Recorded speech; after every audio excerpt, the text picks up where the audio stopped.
भारत सरकार की संगीत नाटक अकादमी द्वारा प्रतिवर्ष कला, संस्कृति व रंगमंच के क्षेत्र में राष्ट्रीय स्तर पर उस्ताद बिस्मिल्लाह खां युवा पुरस्कार दिया जाता है।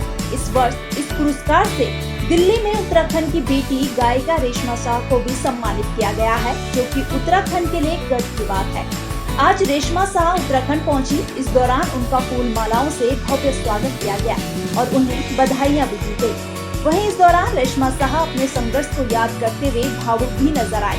साथ ही उन्होंने कहा कि आज पूरा उत्तराखंड उनके साथ है और उनके संगीत को पसंद कर रहा है। इसके लिए उन्होंने सभी का धन्यवाद किया और कहा कि आज उत्तराखंड भी संगीत के क्षेत्र में आगे बढ़ रहा है।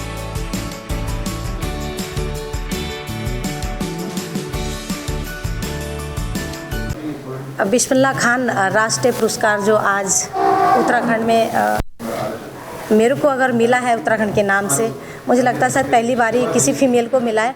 तो मैंने कहा कि ये मान सम्मान मेरे उत्तराखंड की बहनों के लिए है, मेरे उत्तराखंड की माँ बहनों के लिए है और उत्तराखंड के लोगों के लिए जिन्होंने रेशमा शाह को बनाया।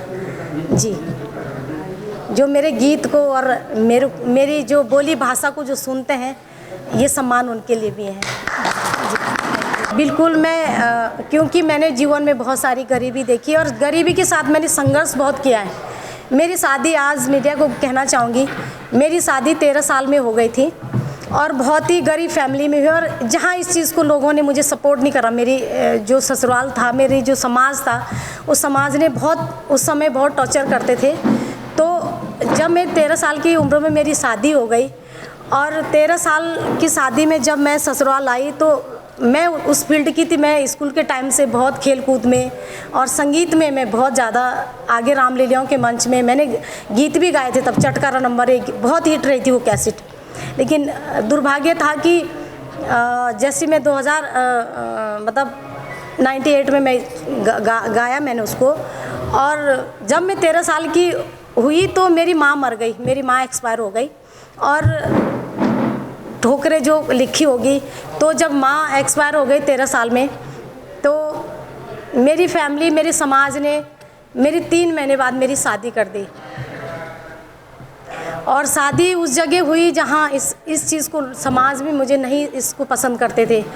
तो मैं 8 साल तक मैंने ये दुनिया भूल गई थी कि मैं कभी संगीत से भी प्यार करती थी। और मैंने जब शादी हुई तो बहुत सारी गरीबी मैंने वहाँ झेली है कि मैंने कभी एक टॉयलेट नहीं देखा। जहाँ मैं किराए में रहती थी, वहाँ मुझे मेरी मकान मालिक ने कभी पानी भी मैंने ढंग से नहीं पिया होगा। तो वहाँ से संघर्ष कर के मैंने अपने बच्चे भी पाले हैं। और फिर भगवान का बड़ा आशीर्वाद मिला और मुझे ऐसे ही जिन्होंने मेरे गीत को सुना, मेरी आवाज़ को, वो लोग मुझे वापस लेके आए। और फिर जब मैंने यहाँ देहरादून में परेड ग्राउंड में मैं किसी के साथ कोरस में गाने के लिए आई, मुझे किसी ने लाया। तो वहाँ हमारे उत्तराखंड की जो डायरेक्टर है बीना भट्ट जी, तो उन्होंने कहा कि कोई अगर जौनसार की कोई, यहाँ सब गढ़वाली गा रहे, अगर कोई वहाँ की है तो आप उनसे गवा दें। तो जब मेरे को कहा कि मैं गुरु कहूँगी, बड़े बलरानेगी जी ने कहा कि यहाँ एक रेशमा शाह जी आई है, उनसे गवा देते। तो मैंने एक गा दिया वहाँ, जो जितने सिंगर थे वहाँ। और अब तब तो कोई, जब आदमी बड़ा बनता है, कुछ लोग ऐसे कि नहीं, अब छोटों को नहीं पहचानते हम लोग।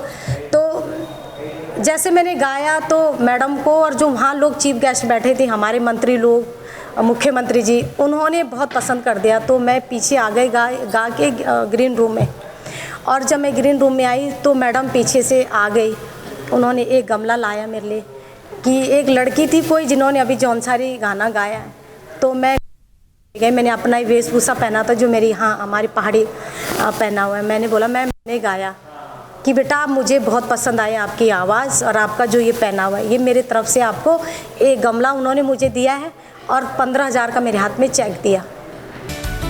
संवाद 365 के लिए दिनेश कुमार के साथ प्रदीप तारामोला की रिपोर्ट।